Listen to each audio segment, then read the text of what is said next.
la colère envers cette Indonésie qui reste sourde, de la colère envers ces exécutions et beaucoup de tristesse. Et je pense aux familles des condamnés à mort, certaines que je connais. Voilà, c'est à ces gens-là que je pense. Raphaël Chenouillazan, les avocats de Serge Atlaoui ont démenti un peu plus tôt l'information du Jakarta Post selon laquelle l'appel du Français avait été rejeté. Avez-vous plus d'informations sur cette affaire ? D'après l'avocate indonésienne de Serge Atlaoui, elle n'a toujours pas été informée, elle, de rejet quelconque. Donc il y a beaucoup de bluffs faits par les autorités indonésiennes, par le bureau du parquet général, mais aussi par la presse indonésienne depuis le début. C'est aussi une manière de mettre la pression et une manière inadmissible d'influer sur la justice.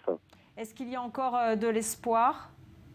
Et évidemment, on me disait avant, il y a quelques jours, il n'y a plus aucun espoir, Serge Atlaoui va être exécuté. Et puis finalement, il n'a pas été mis sur cette liste d'exécution.